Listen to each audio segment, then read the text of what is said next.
Halo teman-teman, jumpa lagi bersama dengan saya, dengan Janto Siringon. Teman-teman, kali ini kita akan membahas seksama dengan judul kelompok tumbuh bersama. Teman-teman, apa arti KTP? Ya, KTB. KTB adalah kelompok tumbuh bersama ya, dalam kelompok kecil. Kelompok kecil dalam Alkitab adalah kelompok kecil, bukan barang baru ya. Yang kedua adalah kita bisa lihat Daniel dan kawan-kawan. Lalu yang berikut adalah gereja mula-mula, Kisah Para Rasul 2 ayat 46. Pertumbuhan gereja yang begitu pesat. Yang berikutnya adalah pelayanan dan teladan Tuhan Yesus. Ia tidak hanya melayani orang banyak atau pelayanan pribadi, tapi terutama dalam kelompok kecil, yaitu ke-12 muridnya. Markus pasal 3 ayat 14 sampai dengan ayat yang ke-15. Ia perintahkan untuk pemuridan. Ya, pemuridan adalah KTB, yaitu di dalam persekutuan bertumbuh dan dewasa di dalam Tuhan. Apa itu KTB? Kelompok terdiri dari 4 atau 7 orang Kristen atau murid Kristus. Sekali lagi, apa itu KTB? Kelompok terdiri dari 4 sampai dengan 7 orang atau Kristen murid Kristus. Yang kedua adalah tumbuh yang rindu bertumbuh dalam iman, kasih dan pengharapan di dalam Kristus, sehingga jadi dewasa dan serupa dengan Kristus.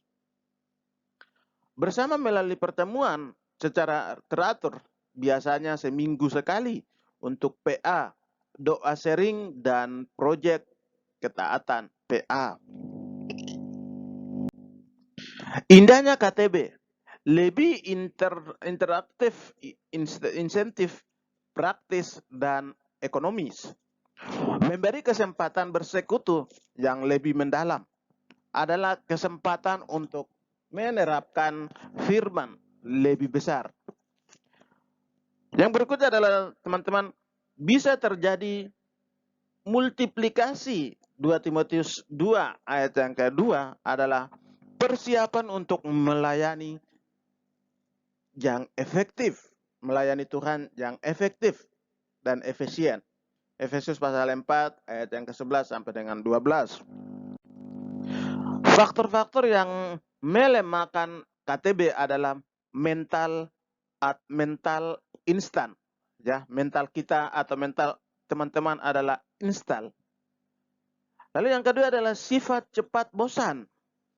Ya, cepat bosan. Ini cepat bosan ini harus mematikan, harus menjauhkan, ya, harus menjauhkan dari namanya mental instan. Yang berikut adalah sifat cepat bosan. Yang ketiga adalah motivasi yang rendah, ya, motivasinya hanya rendah. Yang ketiga adalah tidak punya visi atau KTB. KTB harus punya visi dan misi. Lalu tidak disiplin waktu, tidak disiplin kesempatan atau waktu, atau semua tidak disiplinkan diri. Yang berikutnya adalah sekedar aktivitas, ya. Dan yang berikutnya adalah belum alami hidup baru di dalam Yesus. Yang berikutnya adalah belum mengutamakan Tuhan atau mengutamakan Kristus di dalam kehidupannya.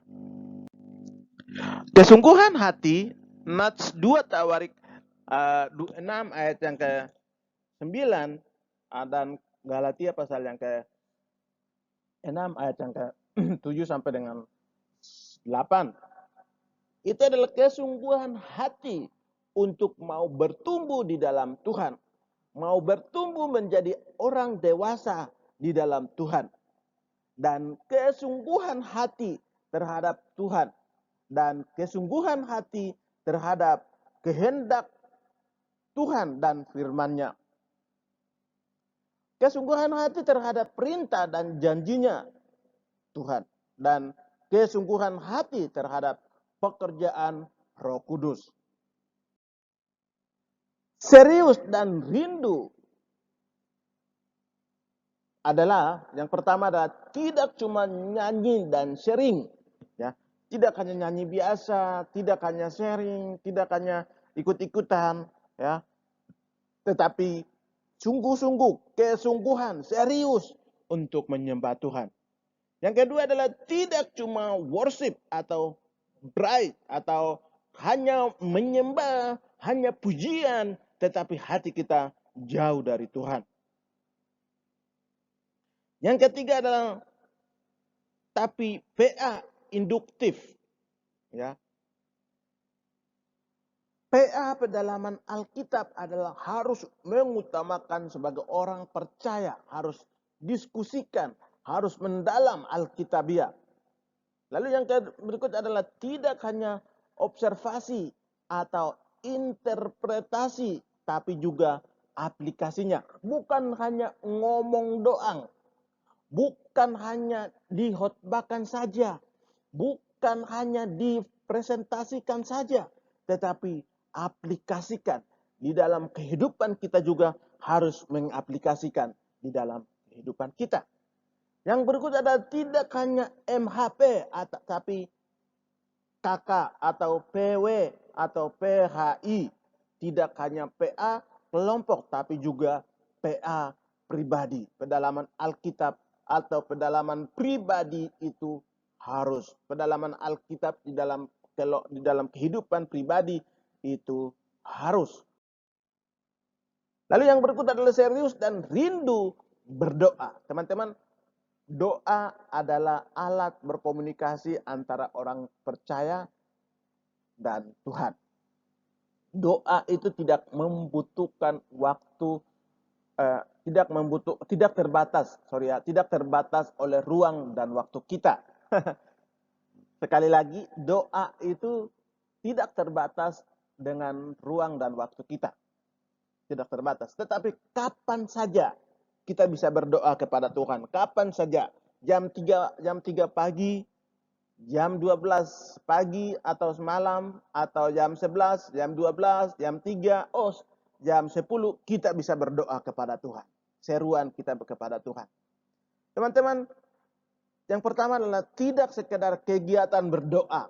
Jangan hanya mengikut-ikutan atau ikut-ikutan berdoa kepada Tuhan, tetapi hatimu jauh dari Tuhan. Yang kedua adalah tapi berdoa dengan iman. Ya, harus berdoa dengan iman. Harus keyakinanmu berdoa sungguh-sungguh kepada Tuhan. Dan yang berikut adalah mencari kehendak Tuhan, bukan mencari kehendakmu sendiri. Mencari kehendak Tuhan dulu. Mencari kehendak Tuhan. Jangan mencari kehendakmu diri sendiri. Jangan kepuasan dirimu sendiri. Tetapi apa yang Tuhan mau berbicara kepada saya. Yang berikut adalah saling mendoakan satu dengan yang lain. Itu adalah kewajiban. Tidak hanya minta-minta, tapi penyembahan yang bersyukur kepada Tuhan. Bukan kita minta-minta saja, tetapi penyembahan dan bersyukur kepada Tuhan. Yang berikut ada doa pribadi di rumah. Di rumah, jam berapa kita berdoa. Ayo kita berdoa sungguh-sungguh kepada Tuhan. Doa pribadi itu mengubah pribadi yang menjadi pribadi yang luar biasa. Menjadi pribadi yang dipakai Tuhan secara luar biasa. Menjadi pribadi yang dewasa di dalam kehidupannya. Lalu yang berikut adalah sebagai nafas rohani atau 1 Tesalonika 5 ayat 17, tetaplah berdoa. Doa adalah nafas atau sebagai nafas rohani. Doa adalah nafas rohani sebagai orang percaya. Doa tidak membutuhkan HP. Doa tidak membutuhkan baterai, cas HP, lalu kita berkomunikasi dengan Tuhan. Tidak. Doa kita hanya butuh waktu untuk kita berkomunikasi dengan Tuhan. Kita berbicara kepada Tuhan langsung. Kita tidak titip-titip suara, kita tidak titip-titip surat untuk sampai ke Tuhan. Tetapi berdoa adalah kita langsung berbicara dengan Tuhan. Serius bersekutu. Ya, serius. Yang pertama adalah tidak hanya di PB, tapi di KTB juga. Ya. Tidak hanya asal hadir, ya. Tidak hanya asal hadir, tapi kasih prioritas yang tinggi. Sekali lagi, tidak hanya asal hadir, tidak hanya asal ikut-ikutan, tapi kasih prioritas yang tinggi. Tidak hanya prioritas hadir, tapi tidak boleh telat persiapan di rumah untuk mengikuti doa, mengikuti persekutuan-persekutuan yang ada. Didoakan, berani terbuka untuk ditegur, dan belajar mengasihi dengan kasihnya. Serius untuk taat. Ya teman-teman, taat ini sebelah kiri kanan bisa baca taat. Berarti taat itu harus, orang Kristen harus namanya taat, ya. Bukan pendengar firman, tapi pelaku. Orang Kristen bukan hanya mendengar firman Tuhan. Orang Kristen bukan hanya tiap minggu datang ke gereja, mengikuti firman Tuhan, mendengarkan firman Tuhan, tapi lupa. Tidak. Tetapi orang Kristen itu mendengar dan menjadi pelaku di dalam kehidupannya. Yang kedua adalah serius dalam hal aplikasikan firman Tuhan. Lukas 16 ayat 10. Dan serius dengan proyek ketaatan. Atau yang berikut adalah hafal ayat-ayat firman Tuhan yang diberkatimu. Ayat-ayat Alkitab yang menjadi motivasimu, yang menjadi teladanmu, yang menjadi berkatmu. Harus dihafal dan juga harus mengaplikasikan. Bukan menghafal saja, tetapi menjadi teladan dan juga mengaplikasikan firman-Mu. Firman-firman atau hafalanmu kepada orang-orang yang belum percaya. Waktu teduh PA dan doa, rajin belajar firman Tuhan. Hidup disiplin dan kudus. Karena teman-teman kudus, kalau kita bicara tentang kudus, orang yang tidak kudus tidak akan melihat Tuhan. Suka bersaksi dan melayani Tuhan. Rindu dan serius jadi murid Kristus. Teman-teman, menjadi pemimpin KTB adalah lebih bertumbuh membangun keteladanan, ya. Lebih bertumbuh membangun keteladanan. Yang berikut adalah membangun alami pembentukan Tuhan.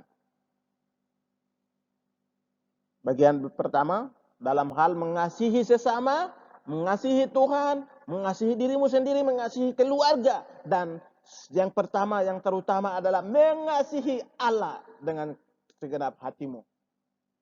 Yang kedua adalah dalam hal beriman sungguh-sungguh kepada Tuhan dan beriman kepercayaanmu kepada Tuhan. Yohanes 20 ayat 29 bagian B mengatakan bahwa berbahagialah mereka tidak melihat namun percaya. Artinya keimanan kita, kepercayaan kita kepada Kristus. Walaupun kita tidak pernah jalan bersama-sama dengan Yesus sebagai manusia, tetapi kita percaya, kita beriman bahwa iman Yesus yang kita menyembah, Tuhan yang kita sembah adalah Tuhan yang hidup. Lalu yang ketiga adalah dalam hal kesabaran. Orang Kristen atau orang percaya itu harus bersabar. Dalam hal penderitaan, dalam hal tidak punya uang, dalam hal apapun. Orang Kristen atau orang percaya harus bersabar. Yang berikutnya adalah dalam hal kekudusan. Teman-teman, tadi saya sudah mengatakan bahwa kekudusan ini utama bagi orang percaya.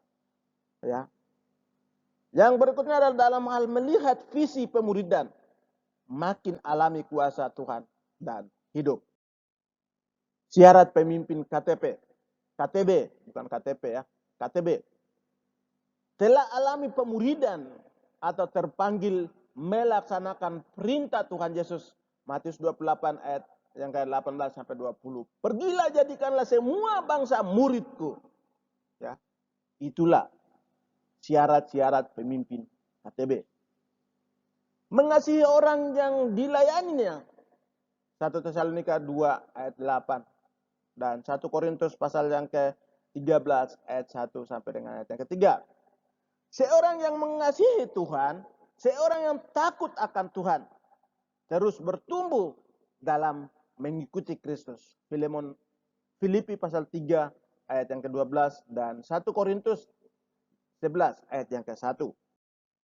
Masalah-masalah dalam KTB adalah kesulitan memilih waktu untuk KTB adalah disiplin waktu, ya, disiplin waktu untuk hadir dan selesai pasif. Tidak semua terlibat dalam problem, tetapi suasananya kaku, membosankan, biasa-biasa saja, tidak ada dampak merasa munafik. Artinya bahwa kepemalasan kita lah muncul masalah-masalah seperti itu. Peran pemimpin KTB adalah buat program planning atau KTB adalah persiapkan acara KTB dengan baik.